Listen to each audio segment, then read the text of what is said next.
Greetings. It is I, Dean, coming to you from the Black of the Berry podcast. Listen here, people. I've decided I want to go out here. I'm going to expand the brand a little bit. I wanted to always get into, movie breakdowns, sitcoms, just kind of get into the whole bandit of the things, kind of let people understand and know the different facets of what I'm kind of interested into, right? I think the shit I'm into is pretty cool, and I think y'all appreciate it. And something that I'm into right now, I'm definitely banging with, is that For the Boys. That's out right now on SlayTV. Episode 1 is up right now. You can go check it out every Monday. They're gonna giving it to you hot, heavy, and it's dope. And it's really good stuff. It's written, produced by Makai Lee as well as Ellis Dawson, two phenomenal brothers. I can definitely, haven't had the chance to interview both of them, on Black of the Berry. I can go check that out. Episode actually named For the Boys. And then we also had the chance to interview Ellis prior. I could definitely kind of see their vision and their hand into the show. And you know what? Let me just get right into it, right? So listen here, people. This is a fucking breakdown. So in the breakdown, I'm going to be getting into the episode, and it is going to be a bit of a spoiler. So if you're just kind of like, well, what the hell is he talking about? And if you don't want me to spoil it for you, pause it. Go to SlayTV, go check out For the Boys. I'm going to give you 5, 4. Y'all know Dean ain't going to give you no full countdown, baby. Come on, son. Y'all know it's still me, baby. All right, so listen. So For the Boys is going to have they're going to have 3 main characters in it, right? You're going to have Jamal, you're going to have Saeed, you're going to have Anthony. Each one of these characters are played by phenomenal principal actors. So you're going to have, who's going to be playing Jamal is going to be Andrew Montgomery Coleman. You're going to have Lamont Walker II playing Saeed. And then you're going to have Chandler Bryan playing Anthony. Great guys. Great work that y'all went out there and y'all did. And now it's time to really get into it and give it homage. So let's talk about the beginning of it. So it starts out, you're going to see the shot of Brooklyn, New York. I'm feeling it. You got the aerial view. But then you know what you're going to hear? You're going to hear something that's going to be wonderful. You're going to hear freedom. Freedom that is described by Nina Simone in that 1968 interview from New York, where she's just going, how could you tell someone what love is if you've never experienced love, if they never experienced love? Because love is a feeling. It's not something that you could just explain. The same thing as freedom. And then if you listen to the full interview, and it's actually on YouTube, and you listen to, not the real interview, you listen to what she's saying and how she explains freedom to it. Oh man, it's powerful. It's wonderful. And it's fitting for this first scene with Anthony. So let me break it down. So Anthony's walking. Now, his clothes can be considered feminine, but you can also consider it New York. Okay, whatever. You see, he's a brother. Okay, he's got the waves going, and then he's got a beard.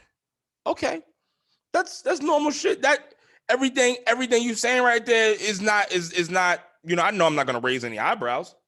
That's just New York. But then he throws on some heels. Redwoods, to be exact. He doesn't just come out of anyone's. He comes out of red. It's loud and bold. Everything with this show is going to be loud and bold, and I fuck with it. So he's going into this building. At first, you don't know what building he's going into, because it looks like it could be an apartment building, but then you come to find out, because it's the city, they got a whole bunch of shit in buildings. He's going to his work. Now, as he's going up, you have freedom. You don't hear him say a motherfucking thing. The only thing you're hearing is from Nina Simone and just her talking about freedom and being authentic and being real. And then this is how it all flows through together here. Come on the ride with me. I'm taking you on a ride. So he's gonna go up the stairs. He's got that plan, and you see the nerves going on in him, right? He opens the door, about to go into what we're gonna presume is his workplace. You don't know it at the time. You just see it as a hallway. And you see a few brothers out there. One of them looks at him, kind of looks at him, like, okay. And the rest of them some look at him, some don't. But then he's in his own headspace right now. And I think that is going to be a larger thing to play as well that we could talk about. But he closes the door and he has his own nerve, because it's like, holy shit, I'm about to really go out there. And he's about to be his most authentic self. He's got these fucking red pumps on. He decides, he has a bag on his shoulders. He looks in the bag. There's sneakers. He could Go ahead and put the sneakers on, and bada boom, bada bam. No one would say anything about it. They would just think he just was a regular, it's a regular gay dude in New York. It wouldn't, it's like, okay, whatever. But those pumps bring a little something to it. You know what I mean? And that is who the character Anthony is. So Anthony said, bun it. We're going to rock out. It's going to be what's going to be. He walks up in his place of work with the damn pumps. He got people saying hi to him. He can't even really, he's not saying hi to nobody. He's just going to his seat. He's got his pumps on. He's walking. You see the sister. She's talking to this white chick named Amber. Now, the thing with Amber, and Amber's character just speaks to people. Amber's character speaks to a few points to me. Because let me tell you what fucking Amber fucking does. So fucking Anthony walks in, minding his business. Now, yeah, a few people saw him. You know what I'm saying? No one said anything. They kind of looked at him, gave him a look, but kind of went on about their business. Like, it is what it is. Such is life. Amber goes out of her fucking way. Because she's talking to her sister, and she's like, yo, did you know Anthony? Like, this is what she does.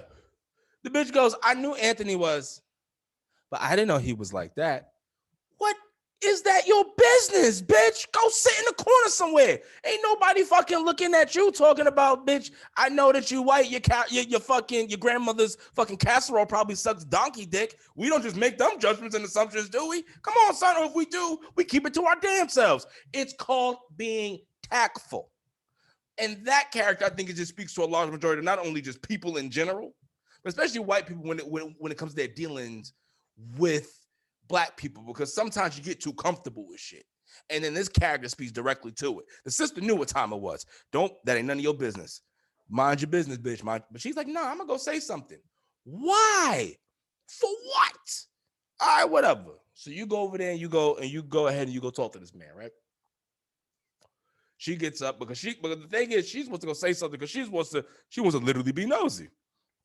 Just like people want to do. So she go over there and go bother this poor man. He minded his business trying to get his work done. And so she starts really coming over there like, yes, queen, yes, and just over exaggerating things. And there is a line that kind of sums up what she was doing, because she was getting out of place and she was like basically trying to act black being white. Anthony's character fucking flips a goddamn switch. Flips the switch on her. And it's like, I don't know what's going on. I love it when he goes, I ain't even know we had it like that. We ain't never did this. I said, oh, okay. His acting, yo, son, let me tell you something. Chandler. Okay. You were taking motherfuckers to school, and I was sitting right there front row like, oh, he's acting. I don't want to be an actor, but I think this is what you're supposed to be doing out here. I felt that shit. And Amber, not for nothing, you a hell of an actor too, because I really can't stand you right now. Like I'm gonna need I'm gonna need a little bit to cool off from you. You know what I'm saying? I'm gonna support you in your future endeavors, but right now I'm gonna need a second to cool off from you. So good acting on both of y'all parts. But he brings it, and then he says this line. He goes, why are you over here with your appropriated colloquialisms?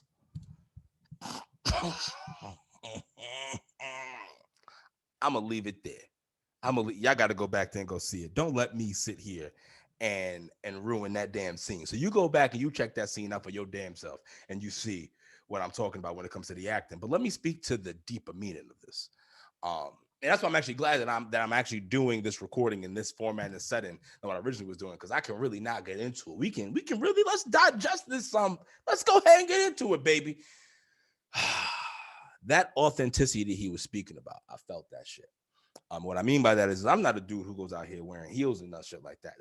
That's not me, right? But I am somebody who you would consider hyper masculine. I am if you see me or if you saw my partner walking down the street, you wouldn't understand that we were together. You see what I'm saying?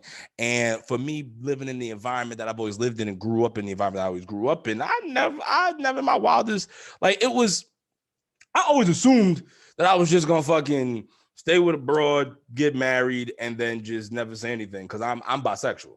So, I've crossed both sides of the street. So I was like, I'll just probably do that and then just never really, whatever. Life didn't work out that way, so that it demanded by my morals and principles, I had to be authentic and stand up, right?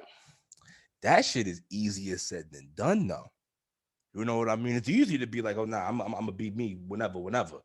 But when you really when the metal hits the fire, you know what I mean? Or that pressure gets in the pipes. Listen, either pressure builds diamond or it bursts pipes. You see what I mean? And it's a situation where, especially when it comes to sexuality, because you know we're so caught up on it, like of people caring about who people sleep with as long as they're consenting adults, that you really can destroy relationships. You can destroy everything. You thought you knew somebody, and then it's like, oh, I just decided I want to do this, and it's like, oh, I can't fuck with you no more.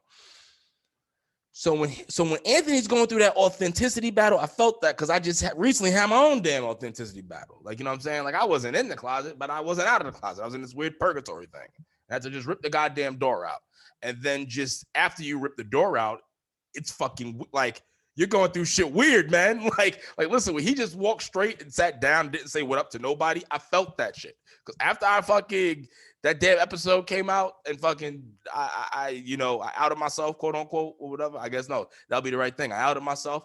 Y'all can go check that out. Black of the Berry. It's episode with Olive Blue as well as myself and Los. So we're going out there, and you know, when I did that, my next few recordings, I think I had like blinders on. I didn't answer text messages for a few days. Like I just kind of was in my own headspace because I was just like, you know, I told, you know, it's whatever. We're not here for that. But fucking, I felt that. You see what I'm saying? And it was like in that moment, I was like, I knew I was gonna fuck with this show, but I knew I was gonna fuck with it long time because even when we interviewed Makai and Ellis and they were breaking it down, you knew that they were gonna be bringing an insecure kind of Noah's Ark kind of feel, but modern day. And these are the two, and mind you, these two like parallel thinking in universes. They kind of had like they each were writing kind of a similar show, different kind of characters, ages, whatever the case may be, but they brought it together. And it's really off of that first scene right there. Damn, they had me. Awful because I felt that.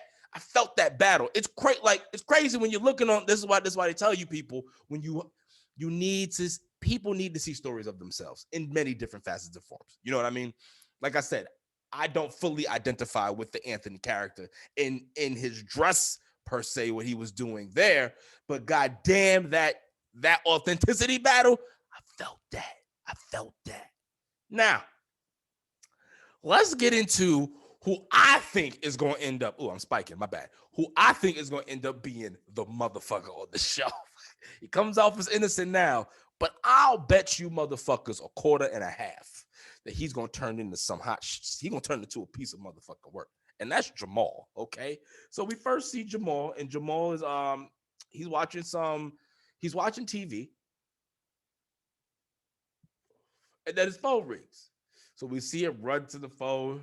You see him catch a little quick shuffle. Like, ooh. He's like, oh shit, I gotta hurry up and try to get that shit. So you're like, all right, who you motherfucking rushing to go talk to? Go ahead. It's his boo thing. Okay, that's cool. Whatever, they talking. Boo thing is doing what boo things do, which is watching shit without motherfuckers. Listen, I religiously watch things without Mike. Certain things. If it's really sacred, I won't do it. But if it's one of those like, I'm watching that shit, bro. I can't hold up on it. So I felt dude when he was like, I gotta watch Love Jones again. I like the movie. I don't need to just wait for you. Fuck it. We can watch it again together. Whatever. So him and Jamal bantering back and forth, and then he just goes, I don't even know how I haven't seen Love Jones. And then fucking goddamn, I want this whole episode, my lips like this kind of chat. Whatever. We gotta keep rocking with it. Excuse me. So now fucking homie just, you know, Jamal points to his hand and he's just like, yeah. And now all this is happening and I have yet to see this motherfucker's face. And I'm just like, oh,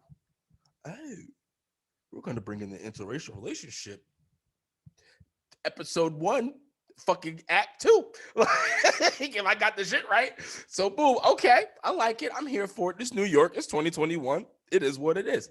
So they're going back and forth or whatever. And so you think it's a normal relationship. And then all of a sudden, dude is like, so we still on for that nightcap, which is also a regular normal question that adults have in their relationships. Like, yo, am I gonna get some ass tonight? Like, what's going on with it, right? So, you know, Jamal's kind of like, maybe by my roommate. And then dude got frustrated, rightfully so. Like, what the fuck does that matter? Who cares? You meet me, we be cool, whatever. I can get in the fucking pants.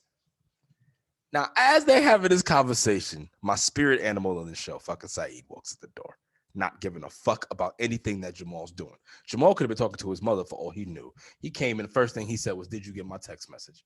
Not was, "Oh, you busy?" Nah, "Did you get my text message?" Jamal's like, "Gotta go." Bangs the phone on old boy. Bangs on his, I don't know if it's his boyfriend or his dick appointment at this moment, but bangs it on. So now him and Saeed are going back and forth. Now we come to find out, like I said, this is my spirit animal. Saeed gets fired. Well, Saeed gets fired from a job because he was in the bathroom. Now, this isn't no shit I would do per se, but I felt where his energy was with it. He's in the bathroom for however long because he sees some motherfucker at his job he think is cute, so he want to make sure he's looking right. Okay, respect it. Now he come out, he got to go help some chick or whatever, some not some old Karen lady. By his words, they were maybe a little bit more colorful than that. Now they have an exchange, people, that ultimately crescendos that we found out Saeed sprays Lysol on her because he was in fear for his life. And if I don't, and you know what? Let me tell you something. I think that was one hell of a fucking reason. So I'm gonna go ahead and we're gonna give a fucking round of applause to Micaiah Ellis for writing that shit in. That was fucking tremendous. And I would love to see more people.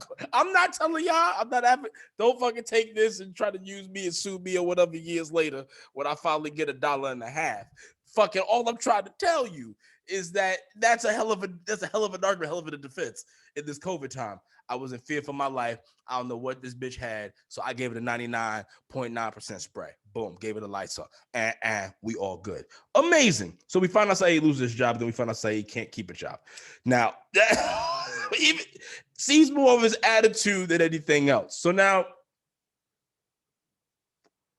they go back and forth. Saeed sees that, old boy, you know what I'm saying, Jamal Booth thing hit him up again. And he's like, "Oh, you just getting pictures from fucking naked pictures from the fucking, colonizers?" Jamal started going off and was like, "What? Nah, trying to cover his ass, like, modeling shit. So they send you nudes. Oh, they're going back and forth.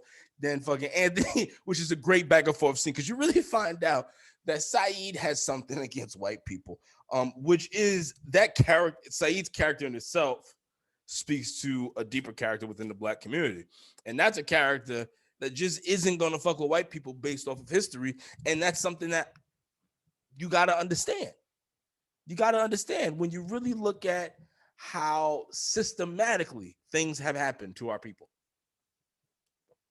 how we were used, how we were abused, how people still look at us like we're less than. How you still have judges being arrested. There was just one a few years ago who was arrested because he was being paid to send young black and brown kids to jails, to jail, because they were getting profit off of it for profit prisons. So his character, I don't want to hear nobody talking about, "Oh, that's a fucking racist." Yeah. Nah, that character is fucking deep. That character speaks to a larger issue within America, because that character wouldn't exist if America was acting right. Bada boom, bada bam. That's another round of a motherfucking applause for Micaiah Ellis crafting that damn character the way they goddamn did. And another round of applause to Lamont for playing this motherfucker right. Go ahead now. If this was Los and shit, we had to fucking clap and shit. But y'all with Dean, you in the, listen, I'm a lineman. You in the trenches, baby. If you don't know what that means, look it up. This is what we do. Now, like I said, Anthony comes in and breaks it up, breaks the tension a little bit, comes with his outfit, they all get hype. Bet. Now, that whole scene eventually crescendos. They start smoking, but then he starts talking about, like, how did it feel? You really wore that all day walking down. You have any problems? He's like, not really know any problems with people. He says stuff. He's like, motherfuckers around the way. And Lamont makes a statement basically saying, that's Lamont, Saeed. Saeed makes a statement basically stating, like, it always be your own kind. It's like, I felt that one too. What I mean by that is just like, listen here, black people. Pro-black is pro-black. You shouldn't be giving a fuck. Like, you see these colors? Yeah, you see the colors that I'm wearing right now? Y'all know what colors these are, right? You see what I'm saying? I got the red, I got the black, and got the green. You know what that means, right? You know what I'm saying?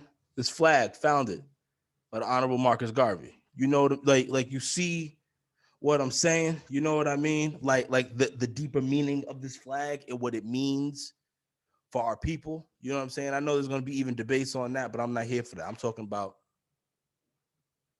what this is right here.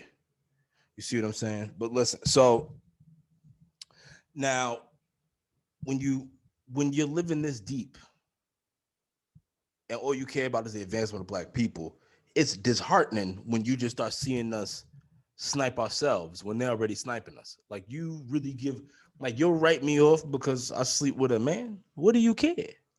If I'm with the advance of the people, I'm not hurting nobody. I'm not doing nothing morally wrong. I'm trying to get us right. But you gonna really turn the whole damn thing up. I'm an upstanding citizen. You know what I'm saying? I'm a great contributor to society. So are a lot of us. You see what I'm saying? Yeah, we may have some exit, have our eccentricities about us. You know what I'm saying? Everybody's got their own flair and style, but then so is everybody in the world. That's individuality. But you really write us off and fuck the whole movement up for what? For what? Come on, son. Got to get it together. And so that's why when Saeed said that shit, I felt that shit because it's like motherfuckers be caring fuck about the wrong thing. Get it together, bro. You ain't got time for that shit, bro. Cutting off family members and shit. Come on, son. Get it together. But then the conversation gets into eventually the dating of like, would you date interracial? You know who had to bring that up? Jamal. And so, of course, the homie Saeed shut it down hard and was like, get the fuck out of here. You're going to allow them to parade yourself. And I think, honestly, what he was saying, I felt it in the sense that, like the deeper meaning behind it, in the sense of like, you as a man, you're a black man, you with this white man, and like, master kind of feeling kind of shit. You know what I mean? So like I kind of felt with it because it's funny because like I remember when I came out, and I'm not gonna say the name of the person. I'm gonna talk to them after this is recorded. And I'm gonna see if they're cool if I would ever release their name about this. But I remember when I had came out to the motherfucker, we were talking. He didn't give a fuck. He's like, this is what you have to tell me? Okay, okay. Oh, you say you with somebody? Who you with? I told him I'm with. The first question out this motherfucker's mouth. You white? You with a white dude? You letting a white dude cut? Like, bro, that was the first question out of his fucking mouth. So it's another. This show, when I'm telling y'all, this show is hitting on so many different levels. And mind you, most of my friends are straight. You know what I mean? I'm like, yo, this show, like, listen, this is a show that you can enjoy no matter if you're straight, no matter if you're gay, no matter lesbian, no matter whatever you are, man, or woman, whatever you are. This is a fucking great fucking show, especially if you black. You know what I mean? Listen, ladies, I know y'all would love this show. Listen, anyone with this is a great fucking show, but especially a show for black LGBTQ community members. Fucking listen, check it out. Y'all make sure y'all go follow them at For the Boys series. Like I said, you check it out on YouTube. It's on SlayTV. It's gonna be coming out every Monday. They're on the For the Boys on YouTube. I meant on Instagram. See, I'm smoking. You know what I mean? Whatever. We having a good time. I'm wrapping it up anyway. I'm leaving before I stay too long. But that was one hell of an episode, y'all. I loved it. I really, really loved it. I can't wait for episode 2. I'm mad that the way that we leaving on this cliffhanger as Jamal, like I said, Jamal, like when I told y'all earlier that Jamal ain't gonna be shit, this is what I mean. This motherfucker, as they having the conversation about colonizers and dating and all this shit, and him being earlier, like, I don't know if I should bring you around Saeed because he may bug the fuck out. And he had one shot. According to this, he had one shot, and I think a little bit of the blood. And now he's like, fuck it. I'ma just see what happens. Like, what happened to you getting dick? Not today, buddy. Oh, this is gonna be fucking great. It's gonna be hilarious. Check them out on the YouTube, SlayTV, For the Boys. Make sure you check them out on the Instagram machine at For the Boys. You can check them out on their Instagram. And listen, always make sure you check out Dean. You know what I'm saying? Go holler at me at Berry Gang Dean. And make sure you check out Black of the Berry at the Berry Gang One, and that's gonna be on the Instagram machine. We're also on the Twitter machine as well, at the Berry Gang One. But that's a dangerous place to go, people. It's very dangerous, very dangerous, very dangerous. We're very political. We don't give a fuck about anyone's feelings. Be careful now. Be careful. I am Dean, and this has been the coverage of episode 1 of For the Boys. I'll see you motherfuckers next week. Peace, love, and chicken. I'm out.